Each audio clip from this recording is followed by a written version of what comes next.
Good evening, everybody. It's a new week. Can you believe it? We're doing it again. Ven, hi. You were first tonight. That's crazy. Strawman, G-Temp, Vox, welcome on in. Queza, thank you for starting my week off in the most lovely way with 58 months. Thank you so much. Demon, hello. Drum, hello. Bega, yes. I know. I spoke to Joe just before. Sourdough starter named Baby Jane Doe. That is the best idea ever. That's what all sourdough starters should be called, really.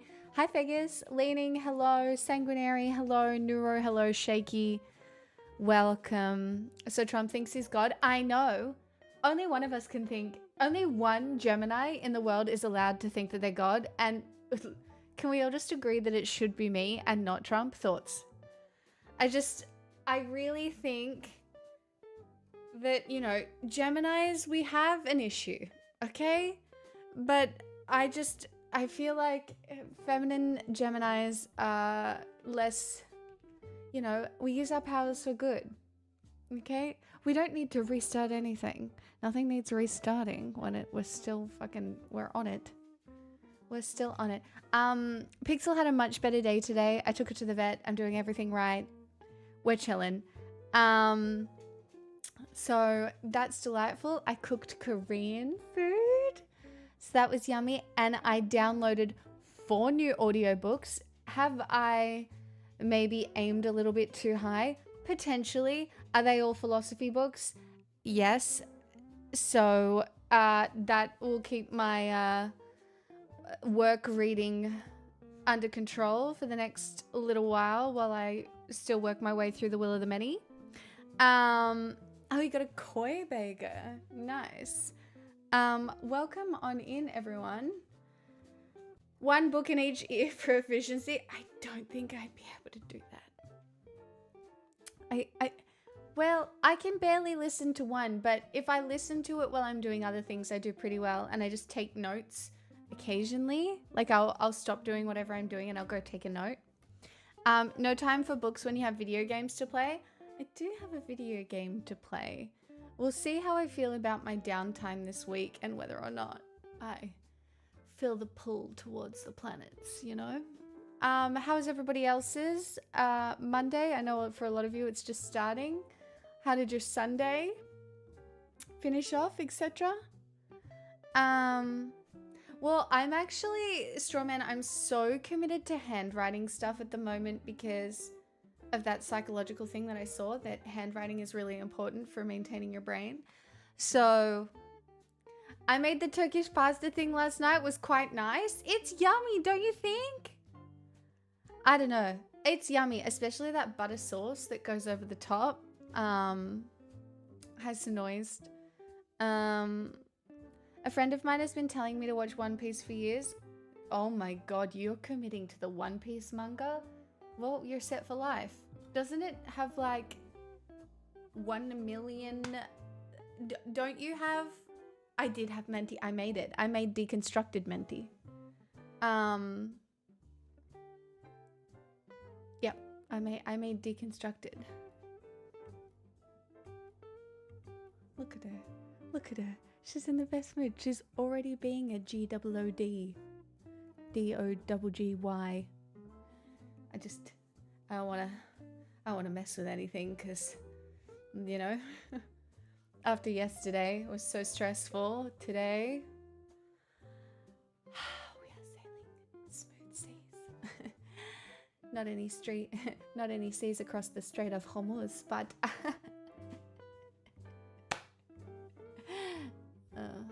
I filled up my petrol tank today again because I fear petrol is only going to increase in price again over the next little while. I don't know what's going to happen. So I was like, all right, I'll go cop it. $90 for me. $90. $90 reduce, but that is okay. Well, Bega, you're set for life. If you get into One Piece and you're going to read the manga, you'll be doing it for a while because I'm pretty sure there's a lot of content in there. Also, I do have 2 drinks, but I did promise myself I would drink some water. Well, oil is up 7% overnight. That's so crazy.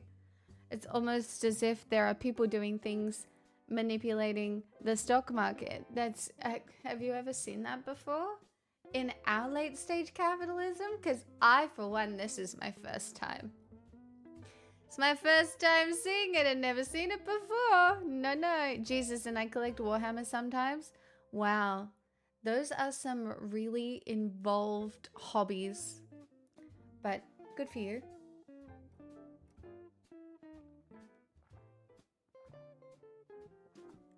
I have bottom shelf vodka and gourmet root beer for cocktail mix. I know my priorities. Well, I have decided water into 0 into perhaps a whiskey later if I feel so inclined. My throat is a little sore from yesterday. I think singing and just stress. I don't feel sick or anything, but we'll see how it goes.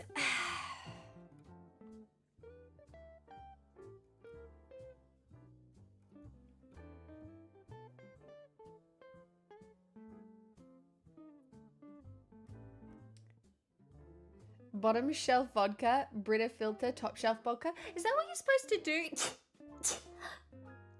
Oh god, where's Vegeta? There you go. What you've always dreamed of. I've been through enough once in a lifetime events. No more, please. I fear we're gonna have more figures. Oh no.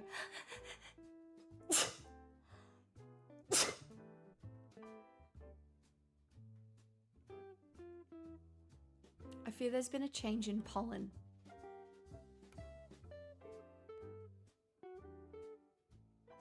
Thank you for blessing me. I feel like my soul has remained in my body and I have you guys to thank for that. Thank you. I'm more of a yawn guy than a sneeze, bro. God damn it.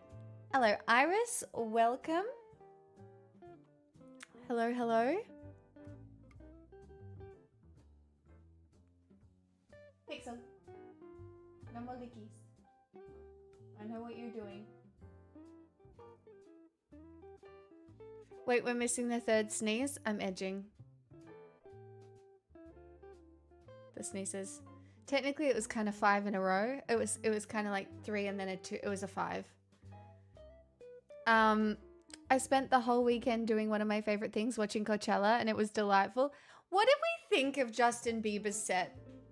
Because there's a lot of critique going around, and it's very interesting. I kind of liked it, but it was... The commenters are right. No. I kind of loved it too, Zap. But the commenters are right that if a woman did that, the critique would be like this lazy bitch. Hi, Sleek. Hey, Punky. Anybody else who's joining us? Noised. Did I say hi? Wait, what happened? So Justin Bieber did his Coachella set, and it was kind of him singing along to YouTube videos, sort of. So yeah, it was solo effort, but the part was the only thing I cared about. Yeah, I mean, it's Justin Bieber. Like, a lot of us grew up with Justin Bieber. Hi, Granny. Didn't he literally start on YouTube? Yes, that's why it was kind of, I don't know, it was for the fans. It was for like the longtime fans. But I don't know. I think I preferred Sabrina Carpenter's set, but like Justin Bieber was very nostalgic. I haven't watched the Leve set yet. But I would like to. But I haven't watched that yet, so hopefully I can watch that maybe after stream tonight or something.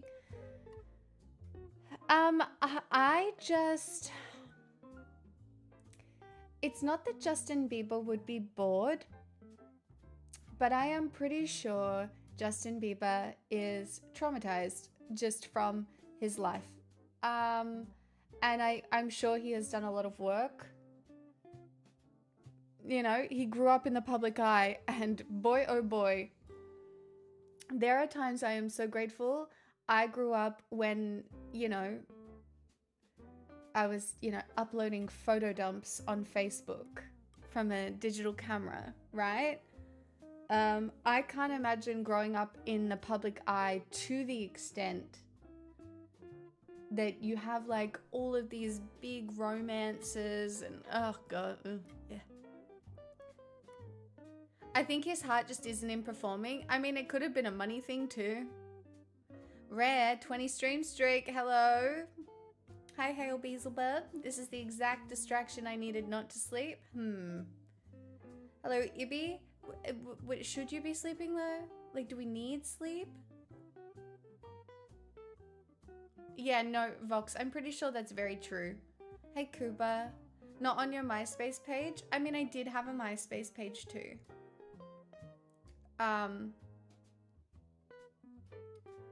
Yeah, I had a MySpace page. I loved, what do you call it? Customizing it. This is a full-blown house deposit, so... Start her up, Jazz. 95 in a row. Sandoval, 62 months on a Monday. Thank you so much. I'm very grateful. It's just past 6 p.m. here. Hi, Percy. Hello, Vic. Welcome. You have a phone screen interview in a bit under 7 hours. Doesn't that mean you should be sleeping? Doesn't that mean you probably should be sleeping or no?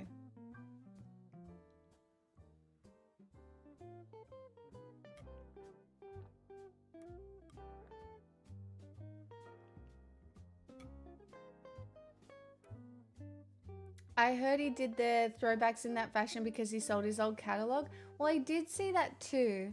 Hey, Suki, have a good lurk. Nothing major, just a 15-minute Are You Weird phone call with the HR person.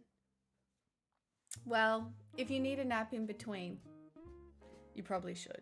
But obviously, I'm not the boss of you, so, you know, you follow your bliss. And if your bliss is being here in this stream, that's delightful for me.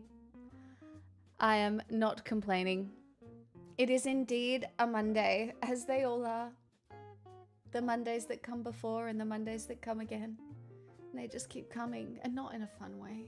In a really just, why do things just keep happening?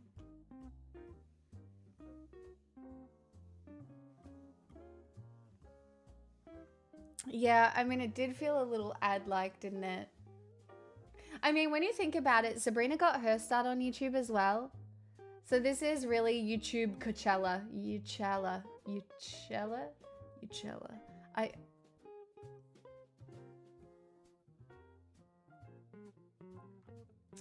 Oh, Bega, no, that's normal. Good for you, Tubechella.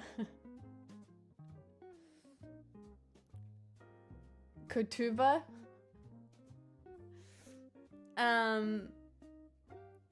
What is your biggest pet peeve?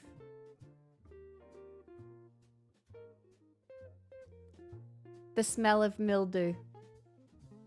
I hate it.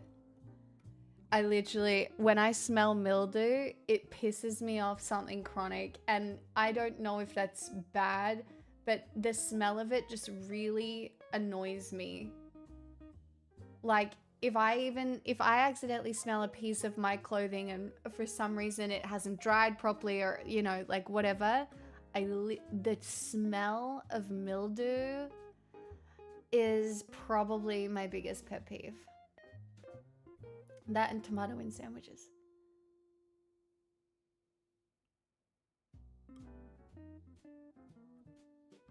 Lol, high estrogen male.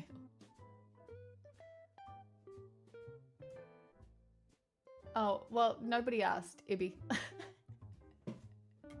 Sorry. It feels like you have an agenda. Who became rude for absolutely no reason other than me just then because I wanted to, because it would be funny. Did something happen? Hi, Dodgy Butcher. You just reminded me to empty the wash. What am I here for if not to help you remember to do your chores so that your clothes don't smell like mildew? How long have they been there? If they've been there longer than like a couple of hours, you should do like a rinse wash. Oh, enjoy your ixels avec. An agenda? Do we have a cabal? No, obviously the CEO of a very impressive company. Duh. Not really.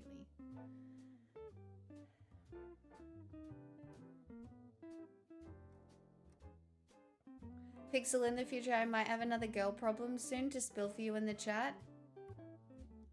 Another one? It can't... Do we have a name for this girl? Because the first one was Subway Girl. Who's this one? What happened to your wings when you wore them on stream? I took them off and put them in the costume pile that I haven't put away in the cupboard. Hi, Albertra. Streamer girl. Oh, no. Oh, immediately no. Immediately no. Just don't do it. Do not. Immediately no, don't do it. Don't do it. I don't know what to tell you. Just don't do it.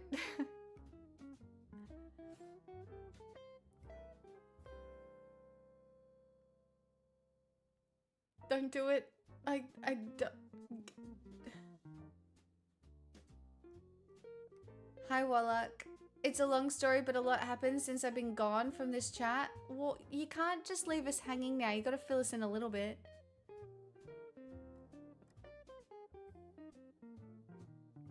Oh my god, Vegeta, I swear to god.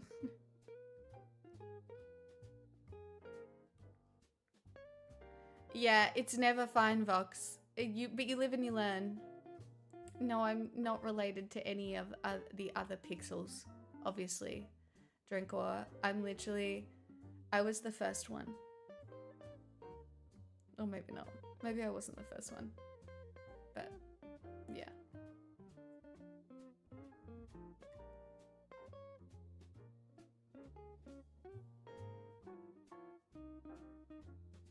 I thought you were his aunt. My bad. Nope.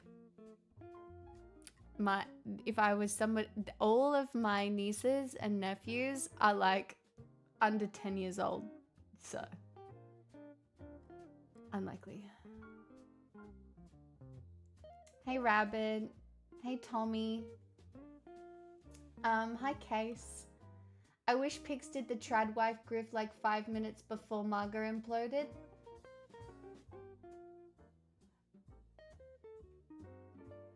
I guess I could still do it now. I guess it's a bit late to hop on the bandwagon. How do you and how much time do you take to maintain that gorgeous hair? One, I'll take the compliment because I feel like it looks bad today. And two, it's a little bit of work, but only in the way that you have to shower and wash your hair and then dry it. But I have a shark that was gifted to me by someone in chat, and that helps.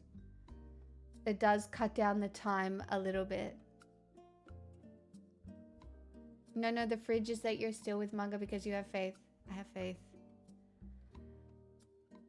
Bring back the 1950s. I don't fucking know. Actually, that plays into what I want to talk to you guys about after we cover the news. Because I really think where we're all going wrong at the moment is we have no narrative. And without like a sociological narrative of hope, like we're all lost. That's why nostalgia becomes so intoxicating, and yet it's not real. And because we have no stories with which to tell ourselves about society as a whole, or we have lots of conflicting stories, we do need, it's not even a monoculture, but we need connecting threads. And like we can have some friction because I think that is obviously very normal and natural and only human. But I really think that we are in a bin of a lack of narrative. So I don't know. We can yeah, we got to talk about that.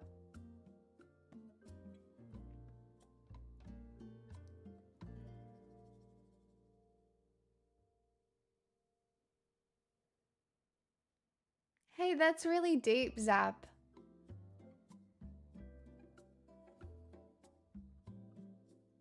Yeah, I mean, I kind of agree and I don't hate it.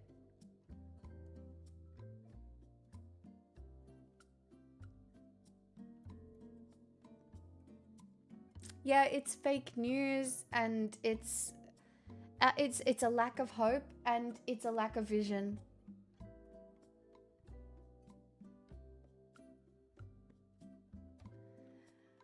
It's not even, nostalgia is so dangerous because it's not real. The past isn't real, and any reflection you do on the past isn't real either. So, like, you know, because you have such a rose-colored lens when you reflect on the times that came before.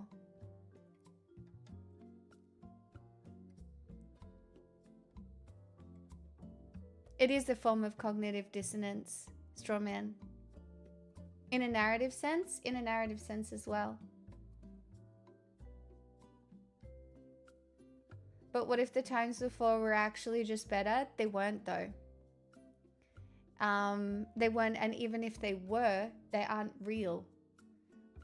There is no going back. Just like there is no going back in your life, they aren't real. What is real is now and the decisions we make now and into the future. Right? Past narrative exists in a historical context, right? but you can never go back. You can learn about it, you can listen, you can adopt certain narratives from it, but it's not real. But you can be manipulated using it.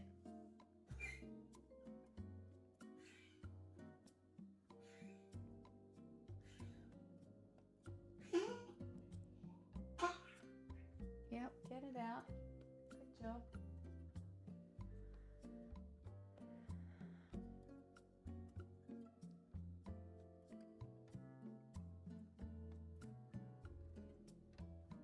Feels like this is the first time in a while that in modern history that the collective bad is outweighing the good.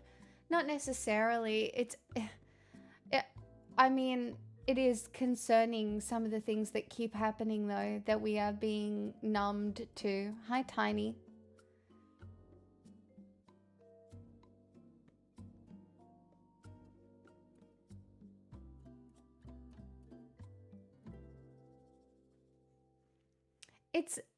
Orban lost.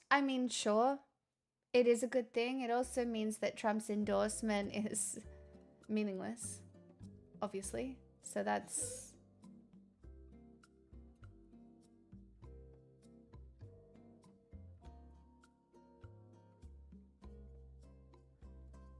High five.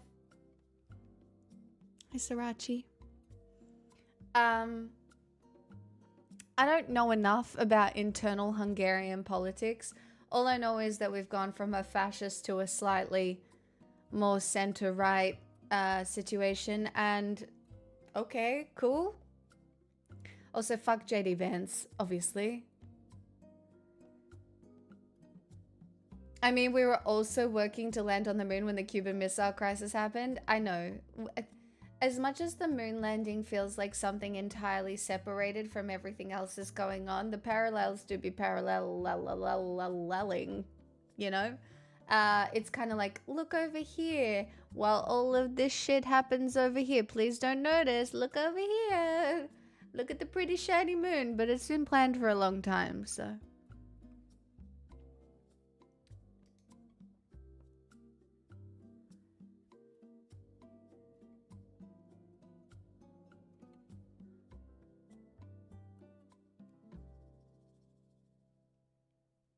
It's wild to think about it when you put it in that context, hey Warlock.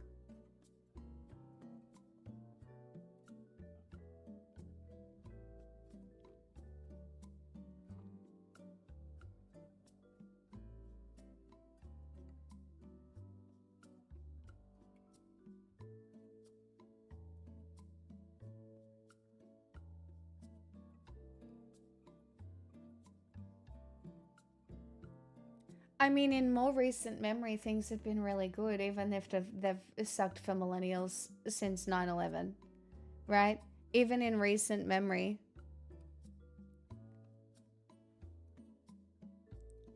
You know, I mean, sure, the pandemic kind of sucked. Kind of. And, you know, there have been a lot of things happening, but those things that happened are still mild compared to some of the things that have happened historically. Oh, taking all the small wins and turning them into a feast can be very good. I have a weird fear that everyone is secretly hoping some big bad thing to happen that forces everyone to change. That's not an unfounded fear. A lot of people out there long for the end of days. A lot of people are so unhappy in their lives that they do want to reset, where they feel like their skills would be better, or like they'd get a fresh start, or things would be different. People have that fantasy. That is, I mean, look at preppers. Even just people who, you know, just regular people kind of have that fantasy, like the whole starting over again kind of thing.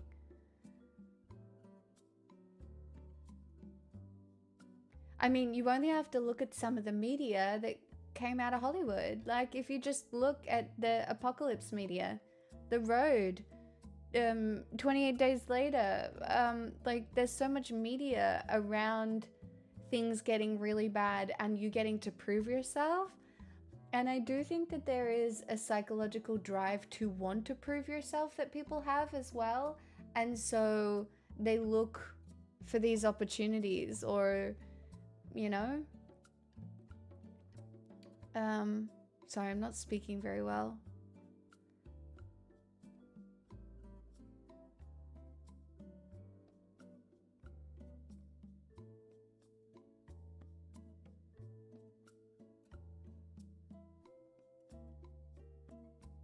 PHM? What's PHM? Accelerationism, those who think it will take capitalism to be destroyed for communism to exist. I can only think of the Geneva Conventions as a positive thing that came from a catastrophe. Guppy, it's not only like accelerationists moving towards communism, it's like Peter Thiel, a lot of the tech bros, Steve Bannon, even Trump, you know, they're all looking to break everything so they can rebuild because they want to put their hands on whatever is being built. Oh, you all enjoyed Project Hail Mary last night? You did?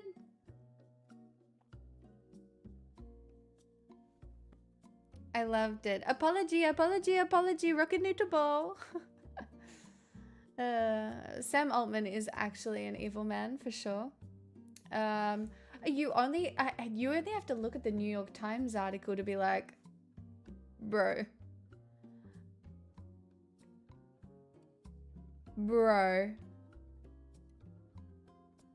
Like, I don't know if you guys have read through that, but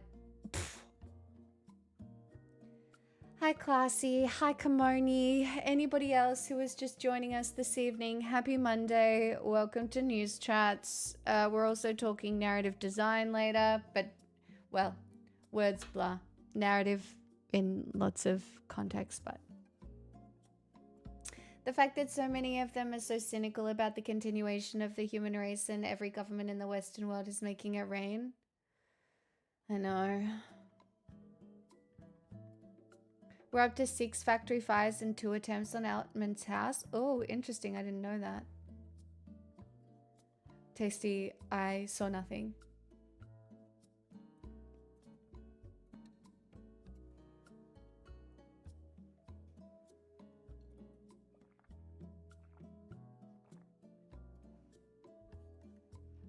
I'm very sneaky. You're so sneaky.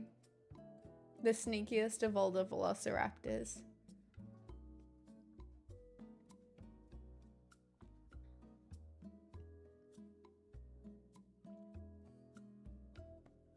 I think that... Do you plan to cover the election in Hungary? Kamoni, what I have learned is, obviously I can tell you what happened, but I do not have enough of an internal understanding of what's going on in Hungary to be able to give you any sort of in-depth analysis. Like, we can look at it and how it plays into NATO, because I'm pretty sure the new guy is far less pro-Russia, less fascist, and what that might mean for Europe. You know, but I don't know enough about the internal workings of Hungarian politics to, you know, talk about it on any sort of internal scale. Australia just committed to helping America in the Strait if we ask. Of course we did. No one is shocked. They've got us by the balls, guys. What do you mean? Duh. Duh. Duh, duh, duh, duh, duh, duh. It, like, obviously.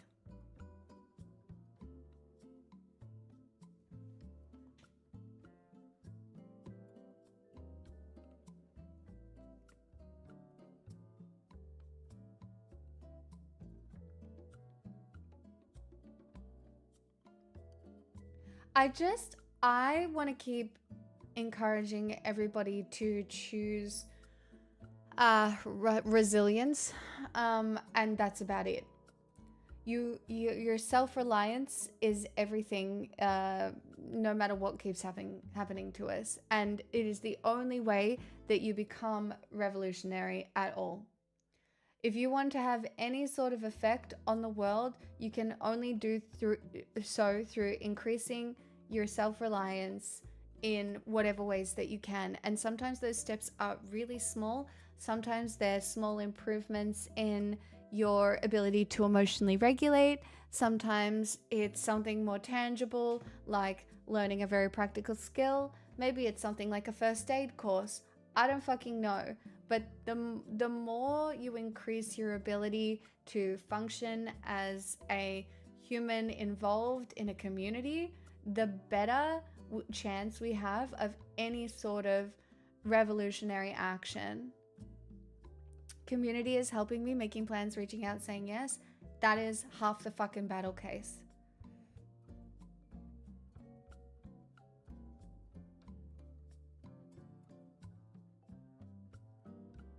First aid 101 is make sure you are safe first, and boy, I do not feel safe. I know, but in a practical sense, again, it's an important thing to know. That's okay, I was aiming for how it looks from the outside and how it's covered in foreign news because it's harder to see from the inside. Kamoni, everybody is just happy that Orban is gone. Trump's endorsement meant nothing. JD Vance is a fucking fool. And I don't know, maybe it feels like a little bit of hope to some people, but that's probably how it's going. What about you? Do you have an opinion?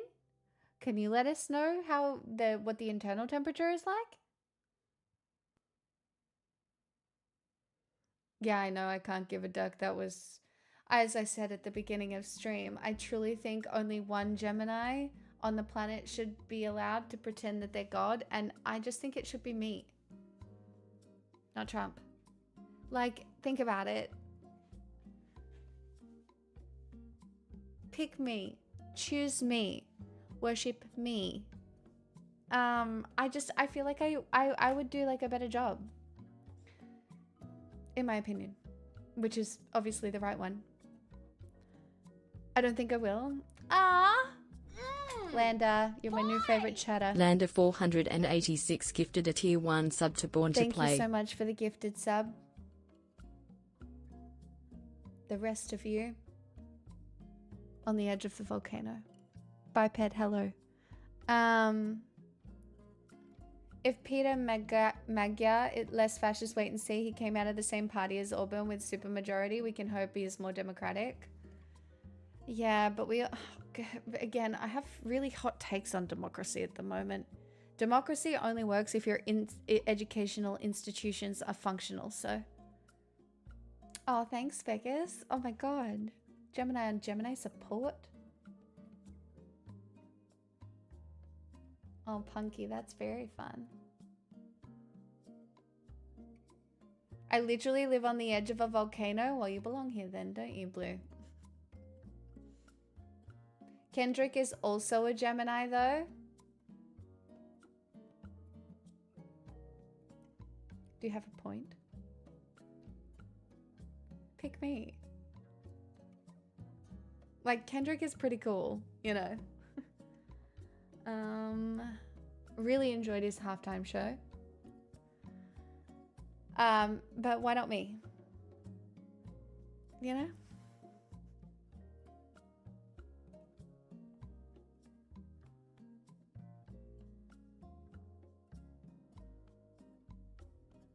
I mean, Beggar, maybe a little bit.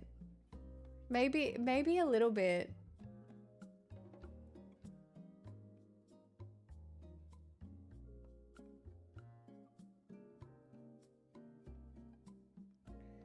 What would your halftime show even be, though?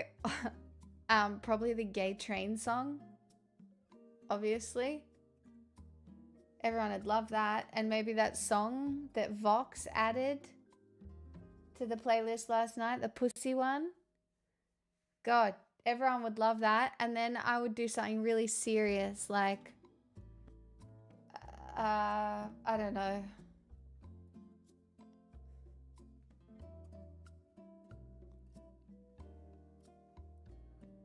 No, it's not $10 for Vox's song. I need to. That song is a $50 minimum at all times. No, that is a 50. That goes along with WAP. Honestly, you're lucky I don't put it at 1,000 like fucking Pony. I'm not clicking that link. I simply refuse. I gotta admit, I saw a couple of discussions about the possibility of a military coup. It feels like ultra wishful thinking, but it did give me a glimmer of hope. I don't know what that looks like. Oh, wow, look, a hype train, because everybody is so hyped this Monday. Welcome to my hype train. Do you want me to be God? Sorry. Well, for just $5 a month, I can continue to fund the future with my vibes, which will... This is a full-blown house deposit, so... Death by Andy, thank you for the 44 months and your support during these trying times. You're my new favorite chatter. Thank you for the 44. I wish I didn't click that link. Yep, that's why you shouldn't have clicked it. Why'd you click the link? You don't do that. Boy!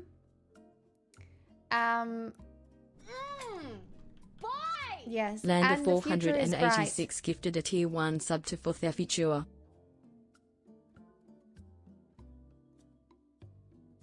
This is a full-blown house deposit, so... Hey look, it's the hype train I've been waiting for to press the button. Thank you for everything, smile.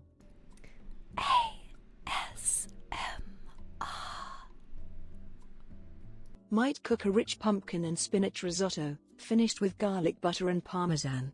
A side of roast saffron mushrooms tossed with herbs, garlic and olive oil along with some focaccia to mop up the oil.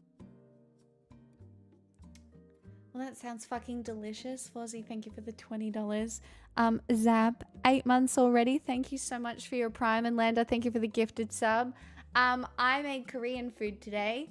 I made gochujang cabbage thingy-mabobby, and it was delicious. So, but Fozzie coming in here to torture us with his cooking that is so much better than everyone's is always delightful. It is actually delightful. And wow, look, we're at 66%, 3/4 of the way to the devil. But I'm not the devil, I'm God. That's right. Subscribe today to the one true Gemini that isn't Trump, me. That's right. It's coming up to my birthday soon. And what you should be doing is... This is a full-blown house deposit, so... Just hoping your day will go well. No, I hope your day goes well. Grey Blue One, thank you for the 62 months. That's right. Everybody, we are now at 83. Oh, we're over. Bagig the Turk gifted a tier 1 sub to T-Power 118. That's like, you thought Scientology was cool? Well, Pixology is something different. With Scientology, they use the things to tell you if you're stressed. That's not how we do it here. We do it 5 gifted subs at a time. Grey Blue One. It's a community, guys. Community. Keep it. Wow, thank you so much for the 5. Thank you so much for the 5 gifted subs. But that's not how we figure out if you're stressed in my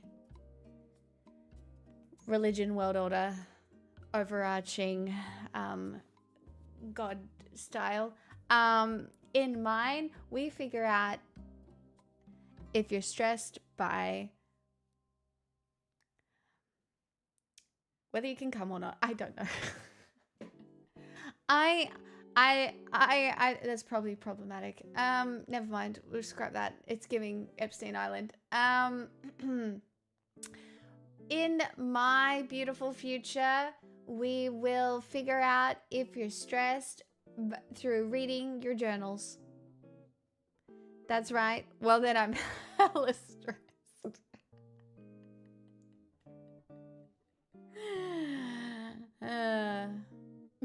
Charity.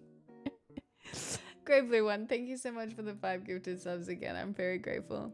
Did you see TikTokers the speedrunning Scientology buildings? I did. And doesn't that look fun? Not as fun as this hype train, but it does look fun. In my utopia, again, where I am the one true Gemini god, running is optional. It is. It is an optional task. Your sister will steal your diary and report to us. If anybody gets their hands on my diary, they're just gonna be like, wow, she's fucking boring. How many times does she have to process this one thing until she's healed? Fuck, this dumb...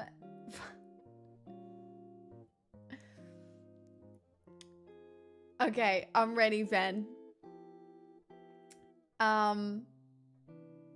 E-meters are better than solar panels that are being installed to spy. This is real conversation. Oh, we're being spied on in every fucking possible way. What do you mean?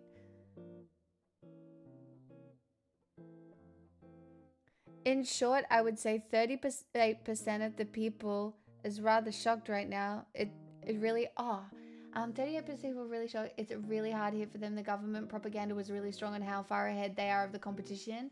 Winning 53% seem to be busting out joy. Interesting. A guy elephant gifted a tier 1 sub to Elron Hustler. They have given 311 gift subs in the J channel. Elephant, mine is Pixology and it's different and it would be PL Smixel. Wow, that's kind of sexy. What's your name? PL Smixel? Honestly, it's got God energy. And do you know what? The only thing that me and Scientology would have in common is that definitely some of the religious elements would be based off sci-fi. I'm not even kidding. Like, I truly do believe we will all ascend. I will try and help you reach enlightenment. Oh, I don't even know if Forlorn is here. They're probably not, but today I downloaded a ebook, a audio book on Buddhism. So I'm gonna educate myself a little bit more. I went all the way to the fundamentals of Buddhism. So This is a full-blown house deposit. oh my so... gosh, Mean Williams, little you've set free will somebody working up for an as a edge. treat. Delightful. Thank you for the 16 months. Thank you for free willingly lurking among us. Like most religions, this god is starting to worry me. Don't worry about it. All right. Don't worry about it. Okay. I'm never gonna ask you for money or anything. Don't like. I won't ask you for money. I just fun. Maybe the occasional hole for digging, like a moat. Like, because men love digging holes. You could search the world and never find such good goop. 25th Prime. Smixilk. Sanguinary, the 25th Prime. My dad would love that. Thank you so much for the sneaky edge tier 3 over to level 3. We get to do it all again. Yes, well, I meant diggy hole. I meant diggy hole, not other hole. God's really in the gutter today. No, God's on fire. Okay? The Aries energy is intense, and as we all know, I am an Aries rising. And so things are just going to be a little unhinged until Uranus enters Gemini on the 25th. MDA! You can't just tell everybody Another it's a cult edge? when they first That come happened so in. You'll quickly scare after them the off. first one. Community, guys. Sorry. Community. Keep it casual. I'm repressed. Fuck. Okay? Just assume it's giving repressed, okay? It's giving MDA, thank you so much for the 5 gifted. That is just, you are sick, I tell you. Sick. So sick. So sick. Just go to church like a normal person. No, I'm trying to make my own one, okay? And my church would be so pretty. There would be rocks and flowers. And, you know, oh, I could say lots of terrible things. I won't.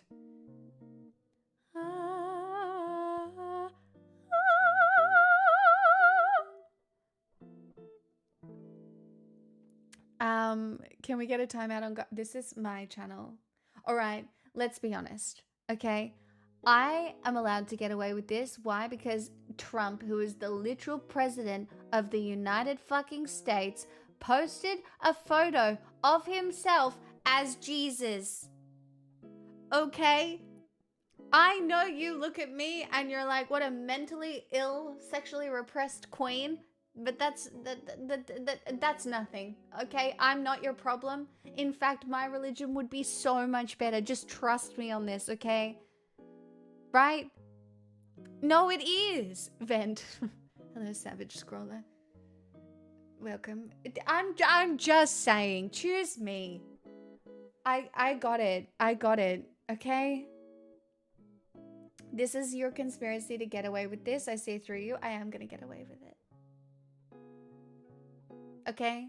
Everybody knows that the best Geminis aim obnoxiously high and have a level of self-delusion that is incomparable. And I've been inspired. What can I say? Can I get one single incentive? I won't ban you for being annoying. That's right. Subscribe today and I won't ban you for being annoying. Yeah, that's right.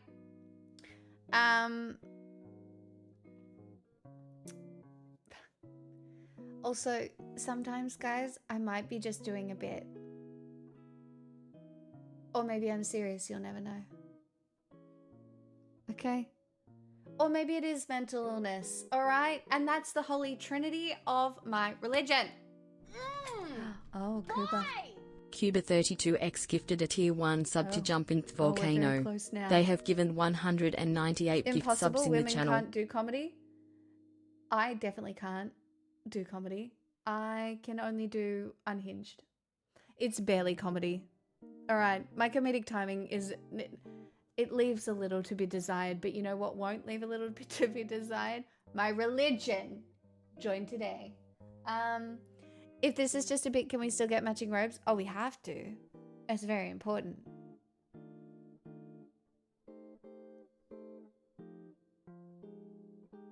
Oh wait, that's why I'm not banned? Absolutely, that's why you're not banned, Gay Elephant. Oh look, you got a nugget. We really are timing this down. Oh my god, the anxiety. It's running through me. Feels like adrenaline. I'm not even mad about it. It's the most joy I've felt in days. Weeks. Months. Years. Help.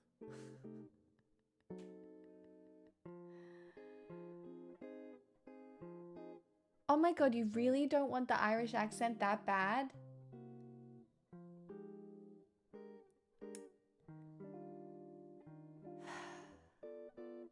Now, that feels like a hate crime by all of you. I'm joking. Thank you so much for the 20 subscriptions. I am extremely grateful. We're over halfway to the sub goal, which is like the happiest thing in my life when we're not halfway through the stream and we're halfway through the sub goal, because it makes me feel good about myself and like a god. Can there be an optional slutty robe option? Weber Ninja, I love that you think that all of the robes won't be slutty. What do you mean? We're not having any sexual hang-ups in my new religion. You think I'm bringing purity culture into this shit? Absolutely fucking not. Gender abolished. Robes slutty. Sexual health up here. We are no. There ain't no lying next to one another and being like, we can... I read an article the other day about this couple, this Christian couple that got married and decided to stay chaste, even though they're married now. Because they were like, it was holy before we got married, and if we can continue to restrain ourselves, then it's even more holy. And I'm like, that's a chastity kink. Or that's, you guys have a problem. That's trauma of some, like, what do you mean? You're married now. And I was like, okay. Thanks, Weber. We can't let you do the Irish accent when you're doing religion bits. You have a tendency to strain the Good Friday Agreement. Oh. Okay. Well, that's not a lot of context. I feel like we might have scared the new person. Savage, I'm sorry. I'm normal. Sometimes.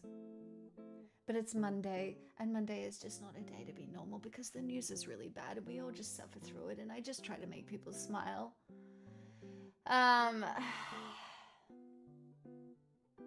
Some people are into chastity play, sure, and that's great. I have no comments, no notes. I think that's super fun. Actually, good for you. But when it is in a religious context where it's not for fun, I think it's trauma and figure it out. Yes, Casual Cupcake, that's what I was saying.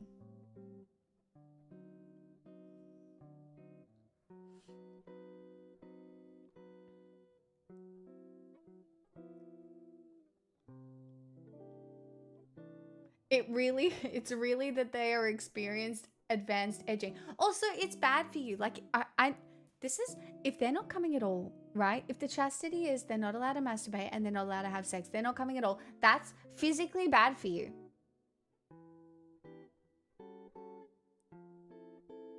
Like, it's actually well known that the thing is good for you.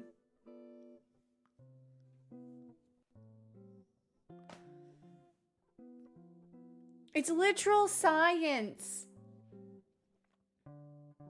It's only a problem if it goes too far, you know?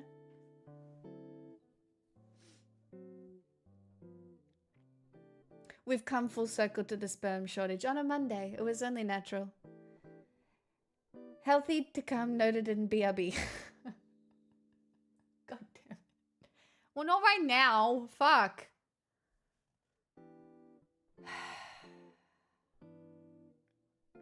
Gay elephant. That's mean. Sex makes the chakric essence rise in your spine. Yeah.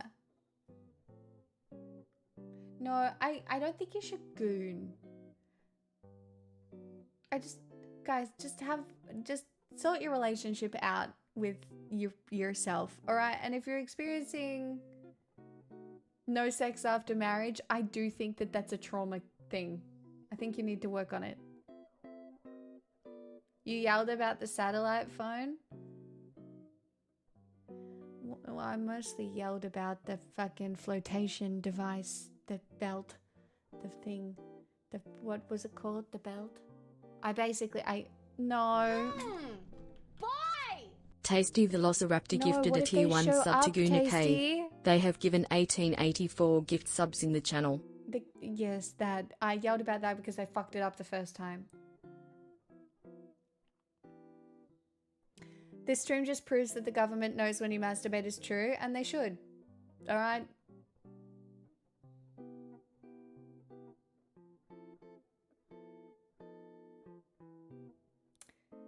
Anyway, I was covering the news.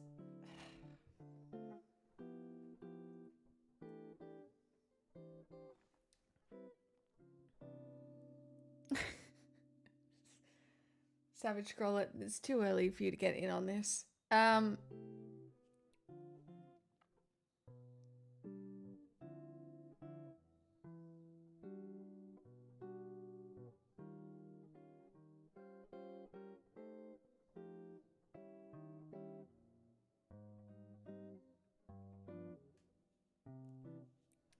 Right, Job.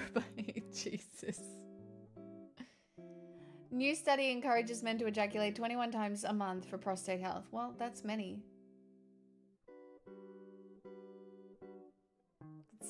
It feels like a lot, actually. Did they ever do a technical debrief on the landing? They did, yeah.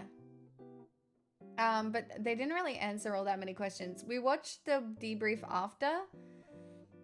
But they did kind of struggle to like give any actual information.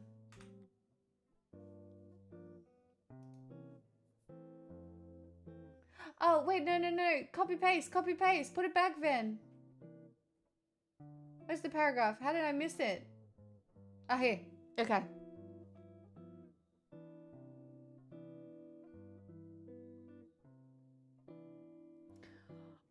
Oh, no. Don't date the streamer that you mod for. Oh, God. Ven. Oh, God. Oh, no. It's not all that unusual. Yeah, but it never ends well. I don't know. Look, I know a lot of people have met on Twitch, even though it's not a dating website is.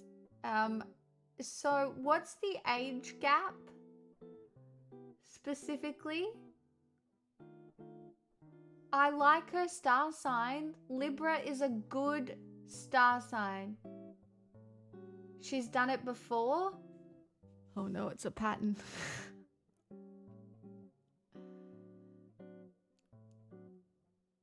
It's a pattern.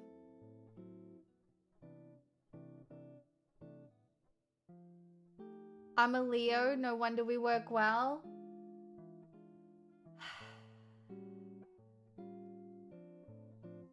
Are there problematic power dynamics between streamer and mod? Not really. I mean, we joke about them, but I don't know. I don't think I haven't had a mod complain. Because they wouldn't. I don't know. Occasionally I have to lay down the law, but it's not very often.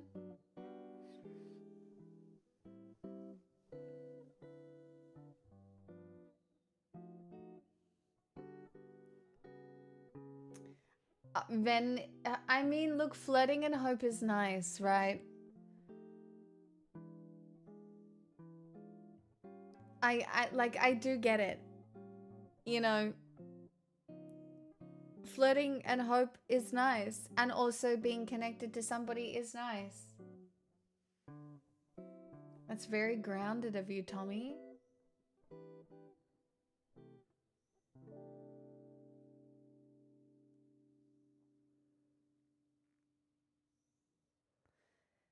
I feel like the fact that I might keep my mods in a dungeon is too believable at this point, with all the god and the cult memes.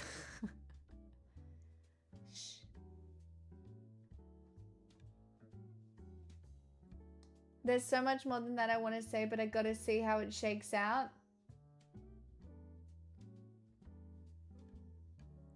Well, like, have you met in person?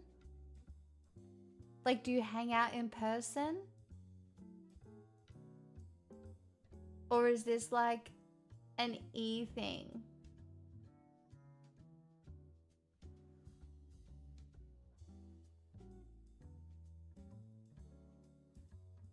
That would be my question. No, I can't afford to travel right now. So it's an E thing.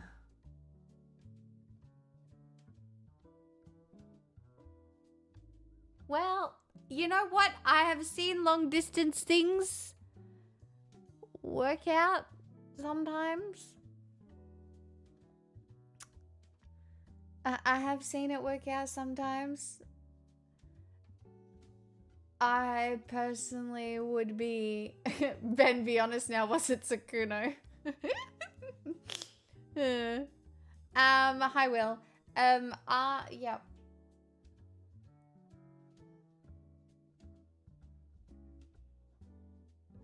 I don't know. Don't you want to go out in the world and like touch? I'm having a good long distance relationship right now with me and my sanity. Same.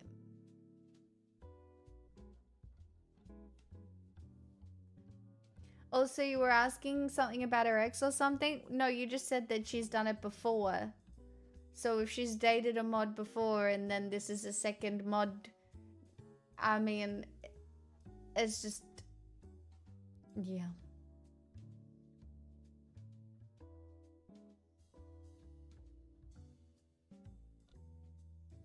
Not the locally sourcing someone. Oh God, US blockade of the Strait of Hormuz to begin later today, as Trump says he doesn't care about further talks with Iran. Starts at 10 a.m. ET. I don't care if they come back or not. Cool. Great. Perfect. Hooray.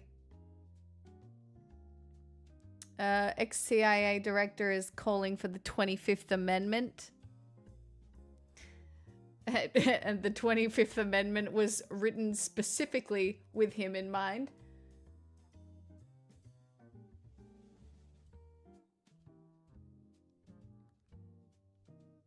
It's blockades for everyone. And two blockades are not like two negatives equal a positive. Like the two blockades do not cancel each other out. The two blockades are like it's like a chemical reaction. The two blockades are like putting a Mentos in a Coke and seeing what happens. All right, one blockade is the Coke, the other blockade is the Mentos, and that is what two blockades equal. It does not equal. Yeah, anyway, what a metaphor. God, she's so funny.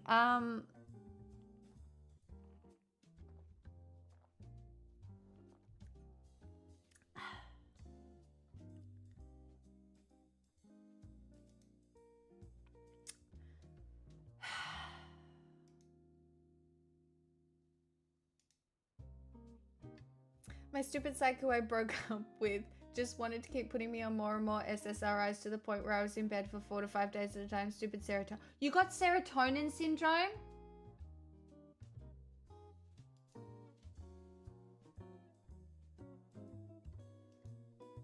Oh, that's fucked.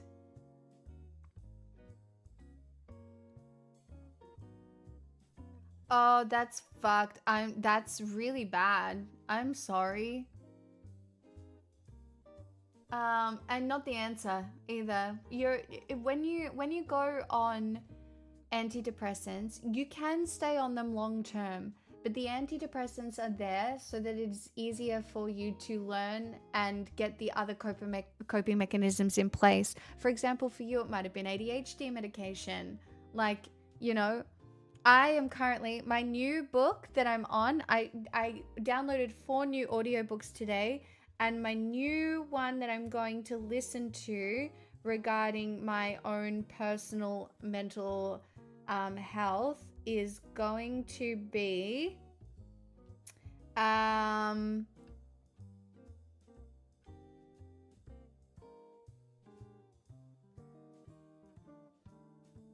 Believe Everything You Think by Joseph Nguyen. And it's only 2 hours and 36 minutes long. So I'll be able to smash that out in a fucking day. But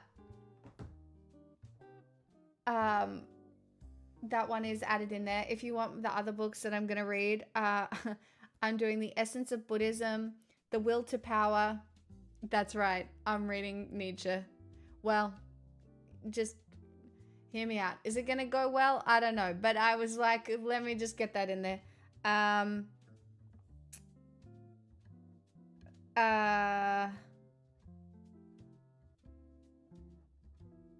What's the other one?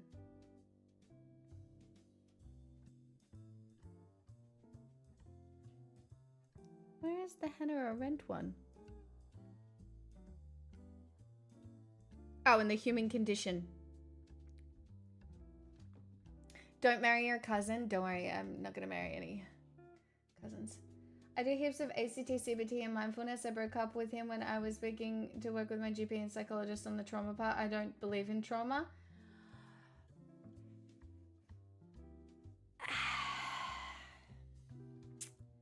So, Famis. Trauma is very real. But there is a line of psychology that doesn't believe in trauma. Well, it does. But I actually read the book recently. So It's actually, it's quite interesting. You might find it empowering. It's called The Courage to be Disliked. It's quite an easy listen if you want to. And then there is also The Courage to be Happy, which comes after. And it's really interesting. It's a look at the psychology of Alfred Adler, but it's also by someone who followed him. I've forgotten his name, out of Japan. And it's an interesting look at trauma happening to you and the resulting implications of that, and whether or not you do have the ability to make different decisions at any point, even if you are traumatized, if you can navigate your brain.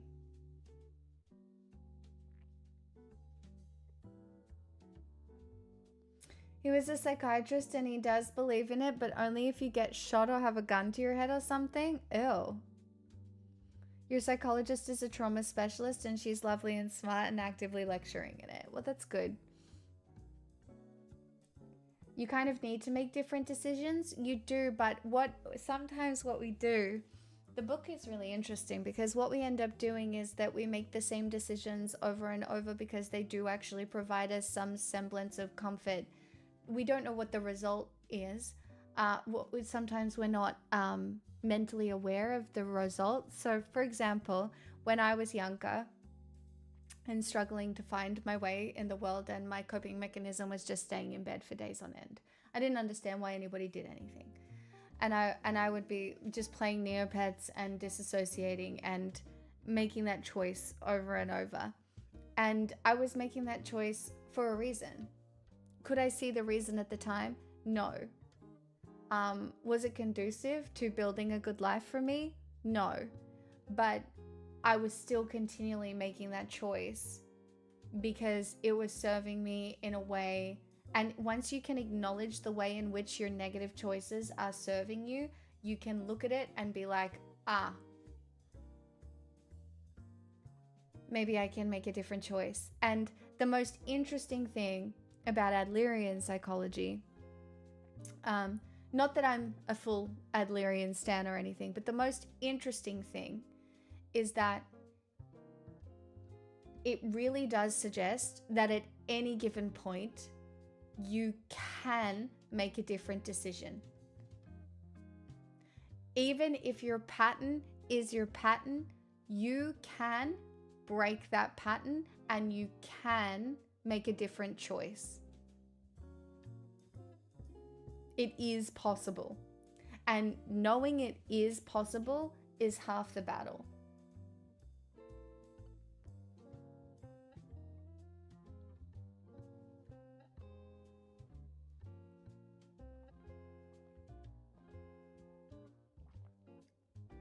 I just remember, the reason I brought that up is because I remember reading this book and I was like, what do you mean? What do you mean this fucking guy doesn't think trauma is real? Because it is, right? Trauma is real. And I was so offended. I was so fucking offended by the book and I was like, I hate this. I hate it so much. I was sitting there and I was like, this is some fucking bullshit. Anyway, then a couple of chapters later, I was like, huh. And I'm not going to lie, I read that book at the start of this year and I have had one of the best years of my life. Because even in situations where I feel like I'm struggling, occasionally I'm just like, okay, what do I usually do here? Okay, what would I do if I was actually serving the goals that I care about? And then made the decision that serves the goals that I care about. Whether or not it's cooking, whether or not it's, reading instead of scrolling. Like, I'm still getting it wrong sometimes, obviously. I'm not a perfect God. But I don't know, it just... Well, hold on.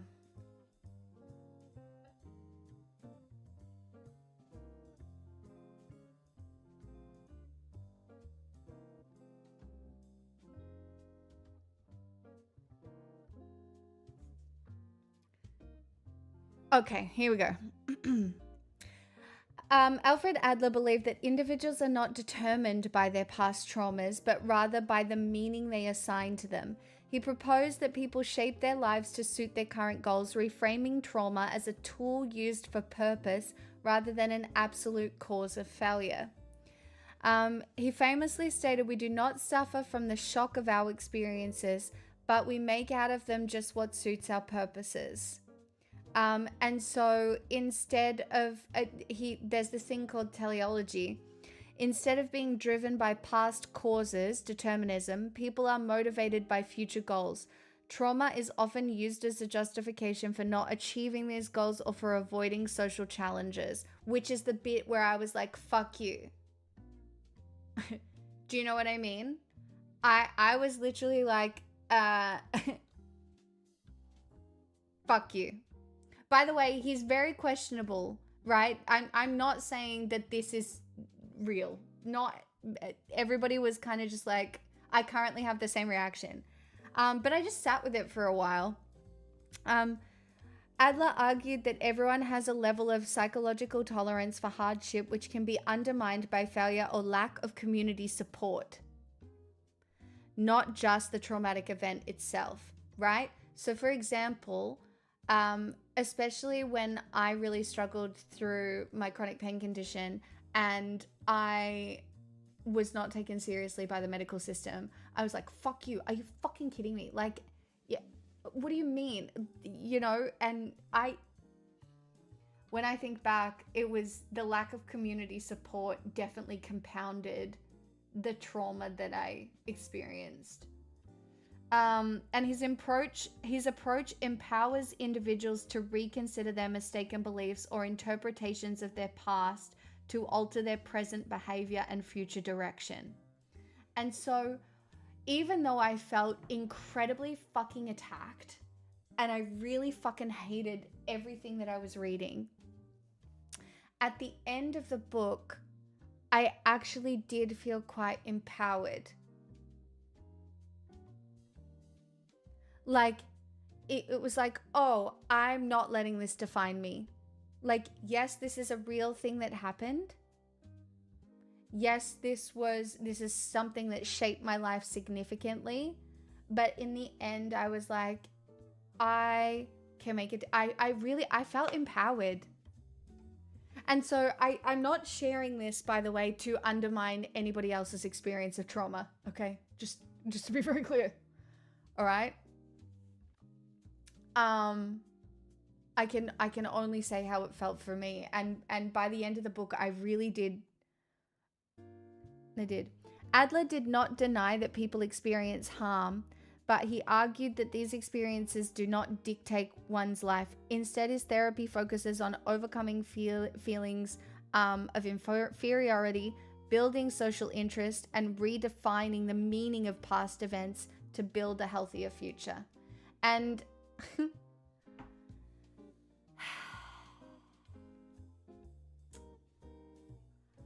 I don't think it's possible to be fully healed under the sociological framework that we have right now.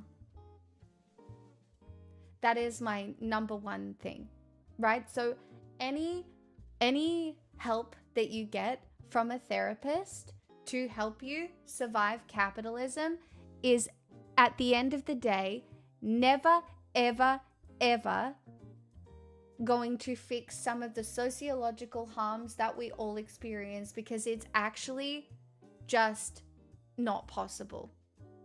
So I think that any framework, whatever that looks like for you, that you can find empowering and helpful when it comes to your own self-determination is incredibly important, because you have no other way to navigate the system. You just don't. You have no other way to navigate the system. The system will fuck you continually. Even if you look at my life right now and you're like, wow, she's got it so together. The system fucks me entirely, over and over, every which way, right?